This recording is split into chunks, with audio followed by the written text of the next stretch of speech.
Hi there everyone, JJ here, your jump rope or skipping instructor as they say back here in Melbourne, Australia. Thanks very much for tuning into my channel today. Please hit the subscribe button if you'd like to see more of the content that I put out. I put some stuff out on a weekly basis, so please tune in. Hopefully you enjoyed today's tutorial. It's all about improving your endurance, so it's something that I get asked all the time. How do I jump for longer periods of time? What do I do if I trip up? What rope do I use? What speed should I go at? So it's going to be a quick one, but hopefully after today's tutorial you'll be able to jump for longer.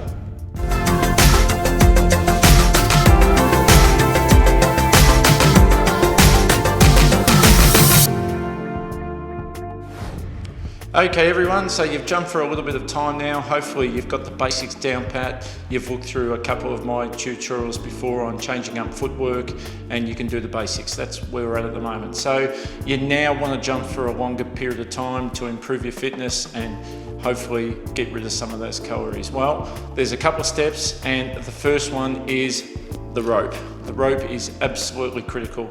If you're using the set of ropes that I recommend, and that's cross ropes, you want to make sure that you don't use their heavy weighted ropes. You don't want to be using their half-pound rope or their 1 pound, and especially into the heavy ropes. The 1/4 pound rope is probably the best. That's the green one that I'm holding here. It's the best one for endurance type of stuff. You want to keep things as normal and as level as you can. You don't want to be changing the weight of the rope at all. So I recommend the 1/4 pound rope. If you're not a cross rope user, that's fine. Just make sure you get something that's fairly lightweight and fairly easy to swing as far as fatiguing in your arms and that sort of stuff goes. So number one, you've got to get the right rope.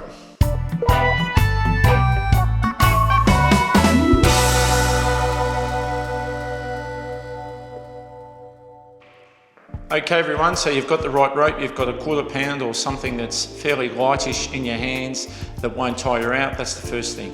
The second thing is footwork and intensity. Remember, the object of what we're trying to do here is get your endurance up, so your intensity needs to be about 70% of what you normally do in a max situation. So to effectively lose weight in a normal situation, you're going to be doing 45 seconds of fast, short bursts in high-level interval training.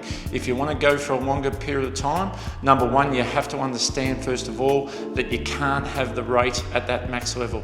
Drop something down a little bit to about the 70% mark, and secondly, something else that will really help in jumping rope or skipping as well is changing up your footwork. You don't want to be doing the same thing all the time.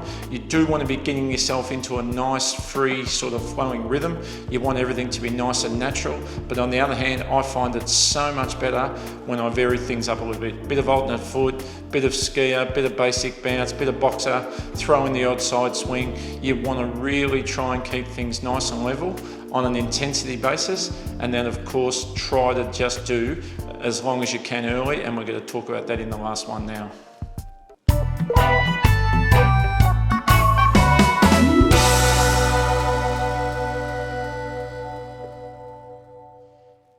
Okay everyone, you've got the rope, you've got some basic footwork, you've got some variation in your routine. You now want to get that last piece of the puzzle, and this is probably the important one. So you first of all need a benchmark on how long you can jump for until you fatigue. So early days you've probably noticed you think it's really easy, but to jump rope for 30 seconds or even a minute is quite intense. So the first thing you need to do is get a benchmark on how long you can jump for. So what I suggest is you just jump with a 1/4 pound rope and see for how long you can go for until you're pretty tired, where you're not really completely exhausted, but you're almost out of breath and your arms and your body are fatiguing a little bit. That's your benchmark.